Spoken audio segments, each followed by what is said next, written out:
सभी भक्तों को मेरा सादर प्रणाम। आप सभी को मेरे चैनल आपकी किस्मत भोलेनाथ के हाथ में हार्दिक स्वागत है। मैं आज भगवान भोलेनाथ की एक और नई कथा आप लोगों के मध्य लेकर आया हूँ। सभी भक्त इस कथा को प्रेम से सुने। तो कथा को प्रारंभ करते हैं। एक बार माता पार्वती और शिवजी कैलाश पर्वत पर बैठे हुए थे। तभी माता पार्वती भगवान भोलेनाथ से कहती है, हे प्रभु, अगर आप यह कथा सुन रहे हैं तो पूरी सुने। इस कथा को आधा अधूरा छोड़कर जाने की गलती मत करना। आप भगवान भोलेनाथ के सच्चे भक्त हैं तो इस पवित्र कथा का अनादर ना करना। आप इस कथा को पूरा सुनना। पार्वती कहती हैं, मेरे मन में कुछ प्रश्न हैं जो मुझे विचलित कर रहे हैं। कृपया करके मेरे प्रश्नों का उत्तर देकर मुझे संतुष्ट करें प्रभु। तब महादेव कहते हैं, पार्वती, तुम्हारे क्या प्रश्न हैं मुझे बताएं। मैं तुम्हारे सभी प्रश्नों का उत्तर देकर तुम्हें संतुष्ट करूंगा। तब माता पार्वती कहती हैं, प्रभु, मेरा पहला प्रश्न है, पाप का घड़ा कैसे भरता है। मेरा दूसरा प्रश्न है, स्त्री को किन किन परिस्थितियों में श्रृंगार नहीं करना चाहिए। और मेरा तीसरा प्रश्न है, भाई का दुश्मन भाई क्यों बन जाता है। तब भगवान भोलेनाथ कहते हैं, हे पार्वती, मैं तुम्हें कहानी के माध्यम से पूरा बताऊंगा। तुम इस कहानी को ध्यान से सुनना और तुम्हारे तीनों प्रश्न के उत्तर तुम्हें इस कहानी में मिल जाएंगे। तब माता पार्वती कहती है, ठीक है प्रभु, मैं कहानी को पूरे ध्यान से सुनूंगी। जब तक आपकी कहानी पूरी नहीं हो जाती मेरा मन कहीं दूसरी जगह नहीं भटकेगा। तब शिवजी कहानी को प्रारंभ करते हैं। पार्वती, एक गांव में दो भाई रहते थे। बड़ा भाई पैसे वाला था जो पैसों के घमंड में अपनी पत्नी को छोड़ दूसरी जगह रहने लगा। उसे अपने पैसों पर बहुत ही घमंड था। वहीं छोटा भाई जो गरीब था वो खुशी खुशी अपनी पत्नी के साथ गांव में घुल मिल कर रहता था। बड़ा भाई के पास पैसों का सुख था तो छोटे भाई के पास परिवार और बच्चों का सुख था। एक बार दीपावली का त्यौहार था तो बड़े भाई ने अपने घर में खूब पकवान बनाए और अपने घर को खूब अच्छी तरह सजाया था। वहीं छोटे भाई के पास दिवाली का त्यौहार मनाने के लिए पैसे भी नहीं थे। वहीं बच्चे भी भूखे थे। भूख के मारे वह परेशान थे। दीपावली का त्यौहार, घर में खाने के लिए एक दाना भी नहीं था। वह फिर छोटे भाई ने सोचा कि क्यों ना बड़े भाई के यहाँ से कुछ खाना मांग लिया जाए, वह मेरी जरूर मदद करेगा। यह सोचता हुआ छोटा भाई बड़े भाई के घर की तरफ चल दिया। जब वह अपने बड़े भाई के घर पहुंचा और उसने खाने के लिए खाना मांगा तो बड़े भाई ने उसे धक्के मारकर घर से बाहर निकाल दिया। तब छोटा भाई रोते रोते घर की तरफ वापस चल दिया। तब रास्ते में एक लकड़हारे ने छोटे भाई को रोका और पूछा, बेटा, तुम इतना परेशान क्यों हो और रो क्यों रहे हो। तब छोटे भाई ने उस बूढ़े लकड़हारे को अपनी पूरी आप बीती सुना दी। तब लकड़हारे ने कहा, वो लकड़ी का गट्ठा तुम मेरे घर तक पहुंचा दोगे तो मैं तुम्हें अमीर बनने का एक रास्ता बताऊंगा, जिससे तुम भी अपने भाई की तरह अमीर बन जाओगे और तुम्हारे जीवन से गरीबी हमेशा के लिए दूर हो जाएगी। फिर छोटा भाई लकड़हारे की बात को मान गया और उसने लकड़ी का गट्ठर उठाकर अपने सर पर रख लिया और बूढ़े लकड़हारे के घर में वो लकड़ी का गट्ठर छोड़ दिया। गट्ठर को छोड़ने के बाद लकड़हारे ने गरीब भाई को एक मालपुआ दिया और कहा, यह मालपुआ लेकर तुम जंगल में जाओ। जंगल में तुम्हें एक गुफा मिलेगी। तुम उस गुफा के अंदर चले जाना। वहाँ तुम्हें कुछ बौने लोग मिलेंगे। उन बौनों को मालपुए बहुत पसंद हैं। तुम मालपुए के बदले में उनसे जादुई चक्की मांग लेना।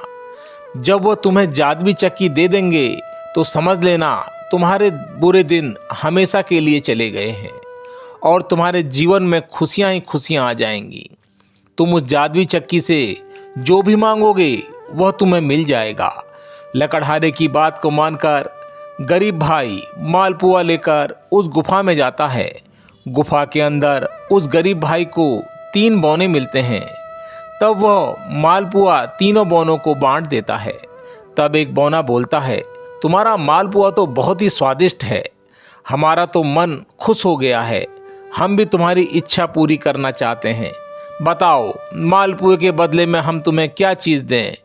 तब वो गरीब छोटा भाई लकड़हारे की बात याद आती है और वह उन बौनों से वह जादुई चक्की मांग लेता है।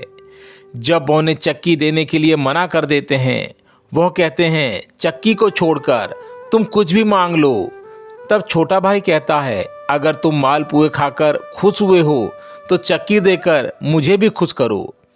तब बौने मान जाते हैं और वह जादुई चक्की गरीब छोटे भाई को दे देते हैं और कहते हैं, यह एक जादुई चक्की है, जब भी तुम्हें किसी चीज़ की ज़रूरत हो तुम इसे पूरा घुमाना और इससे वह चीज़ मांग लेना। यह जादुई चक्की तुम्हें हर चीज़ दे देगी। जब चक्की का काम पूरा हो जाए तो इसे लाल कपड़े से ढक देना, जब यह चक्की बंद हो जाएगी। जब तक लाल कपड़ा इस चक्की के ऊपर नहीं पड़ेगा, यह चक्की चलती ही रहेगी। बौने की पूरी बात सुन गरीब भाई चक्की को लेकर अपने घर आ गया। तब वह बात उसने अपने घर में अपनी बीबी और बच्चों को बताई और उसके बच्चे भूख के मारे बुरा हाल था। उसके बच्चे और बीबी भूखे थे। फिर उन्होंने चक्की चलाई और चक्की से बोला, हमें खूब सारा चावल दे दे। चक्की ने उन्हें खूब सारा चावल दे दिया। फिर धीरे धीरे करके उनने खाने की सभी सामग्री मांगी। चक्की ने उनका पूरा घर अनाज और खानों से भर दिया, खाने के सामान से भर दिया। फिर उस रात पूरे परिवार ने पेट भर खाना खाया और वह सभी लोग आराम से सो गए।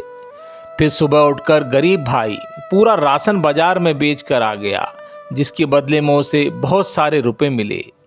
अब चक्की से रोज शाम को अनाज निकालता और सुबह वो पूरे अनाज को मंडी में बेच कर आ जाता, जिस कारण वह गरीब भाई भी धीरे धीरे पैसे वाला बन गया। उसका सोया हुआ भाग्य चक्की से जाग गया और धीरे धीरे उसके गरीबी दूर हो गई और वह अमीर व्यक्तियों बन गया। अब उसकी चर्चा दूर दूर तक होने लगी और गांव वाले कहने लगे, भगवान जिसे देता है छप्पर फाड़ कर देता है। देखो, भगवान ने इस गरीब आदमी को रातों रात अमीर आदमी बना दिया। छोटा भाई अपनी भाभी को भी सेवा अपनी माँ की सेवा की तरह ही करता था, क्योंकि बड़ा भाई तो पैसे के लालच में अपनी पत्नी को दूसरी जगह पर रखता था। जब बड़े भाई को पता चला कि मेरा छोटा भाई बहुत अमीर हो गया है, तो वह मन ही मन सोचने लगा कि अभी कुछ दिन ही पहले तो वह मुझसे पैसे मांगने आया था, तो अब इतने कम दिनों में वह अमीर कैसे बन गया। लगता है या तो उसने कोई चोरी करी है या उसे खेत में गड़ा धन मिला होगा। यह सोचकर वह एक दिन चुपचाप उसके घर में जाकर छुप गया और वह उस राज को जानना चाह रहा था, जिसके कारण उसका छोटा भाई रातों रात अमीर बन गया था। तब महादेव कहते हैं, पार्वती, जब रात को छोटा भाई चक्की से अनाज निकाल रहा था, तब अंदर छुपे हुए भाई ने उसे यह सब करता हुआ देख लिया। उसने देखा कि चक्की ने ही उसे धनवान बनाया है, जिस कारण वह गरीब हो गया है। अगर इसकी चक्की इसी तरह चलती रही तो एक दिन यह दुनिया का सबसे अमीर आदमी बन जाएगा। सभी लोग इसी को पूछेंगे, मुझे सब भूल जाएंगे। क्यों ना मैं इसकी चक्की को चुरा लूं, जिससे कि मैं और भी अधिक धनवान बन जाऊं।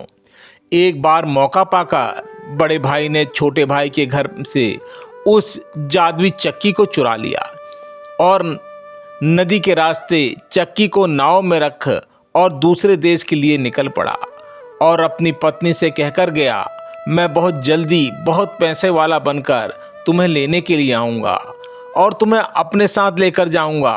फिर हम दोनों हमेशा साथ साथ रहेंगे। फिर वो नदी में गया और उसने नाव में चक्की रखी। वह बहुत बड़ा लालची था, उसने रुका नहीं जा रहा था।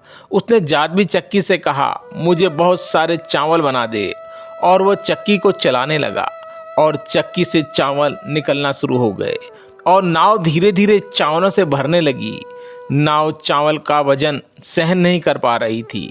लालची भाई ने चावल निकालना तो चोरी से सीख लिया था, लेकिन लाल कपड़ा ढकने से चक्की रुक जाती है, यह बात उसे पता नहीं थी। चक्की के लगातार चावल बनाने से नाव चावल का वजन सहन नहीं कर पाई और चक्की सहित पानी में डूब गई। जब यह बात बड़े भाई की पत्नी को पता चली तो वह भागते हुए समुद्र के पास पहुंची और भगवान की प्रार्थना करने लगी। वह पतिव्रता स्त्री थी, भगवान की पूजा पाठ में बहुत विश्वास किया करती थी। जब उसने भगवान विष्णु की साधना की, भगवान विष्णु ने प्रसन्न होकर उसे दर्शन दिए। बोले, मैं अपने सच्चे भक्तों से बहुत प्रसन्न होता हूँ। बोलो, तुम्हें मुझे क्यों याद किया है? मैं तुम्हारी क्या मदद कर सकता हूँ? तब वो कहती है, प्रभु आप तो अंतर्यामी हैं, आप सब जानते हैं। मेरे पति और उनकी नाव वापस ऊपर आ जाए। तभी भगवान विष्णु तथास्तु कहते हैं। तब उसका पति और नाव वापस ऊपर आ जाती है। तब अपनी पत्नी को किनारे खड़ा देखकर बड़ा भाई अपनी पत्नी पर क्रोधित होता है और उसको कहता है, तुम पतिव्रता नहीं हो, तुमने श्रृंगार भी नहीं किया है और तुम मेरे घर से निकलते ही यहाँ पर आ गई।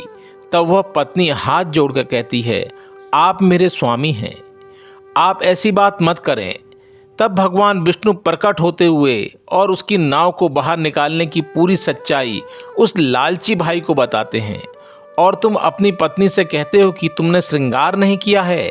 फिर विष्णु भगवान कहते हैं, जब पति पत्नी से दूर रहता है तब पत्नी को श्रृंगार नहीं करना चाहिए, इससे उसका पतिव्रत धर्म नष्ट होता है। इस प्रकार भगवान विष्णु जी की बात सुनकर लालची भाई का घमंड चूर चूर हो गया। तब वह विष्णु भगवान के चरणों में गिर गया। फिर उसने विष्णु भगवान और अपनी पत्नी से अपने व्यवहार के लिए क्षमा माफी की। मैं कभी भी किसी भी व्यक्ति को परेशान नहीं करूँगा, कभी घमंड नहीं करूँगा, कभी लालच भी नहीं करूँगा। लालच का फल हमेशा बुरा होता है। इस तरह के व्यक्तियों का पाप का घड़ा एक दिन भरता है और फूटता है। जिस प्रकार नाव समुद्र में समा गई थी, तब महादेव कहते हैं, पार्वती तुम्हें तुम्हारे पहले प्रश्न का उत्तर मिल गया होगा। जब लालच और पाप की सीमा पूरी हो जाती है तब पाप का घड़ा भर जाता है। तुम्हारा दूसरा प्रश्न था, स्त्री को किन परिस्थितियों में श्रृंगार नहीं करना चाहिए? तो इसका उत्तर है, जब किसी स्त्री का पति किन्हीं परिस्थितियों में अपनी पति से दूर रहता है तब स्त्री को श्रृंगार नहीं करना चाहिए। तुम्हारा तीसरा प्रश्न था कि भाई भाई का दुश्मन क्यों बन जाता है? तब पार्वती कहती है, लालच भाई को भाई का दुश्मन बना देता है। पार्वती, तुम्हारे तीनों प्रश्न का उत्तर तुम्हें इस कहानी के माध्यम से मिल गया होगा। तब पार्वती कहती है, हाँ प्रभु, मेरे तीनों प्रश्न का उत्तर मुझे मिल गया है। तो भक्तों, यह कहानी यहीं पर समाप्त होती है।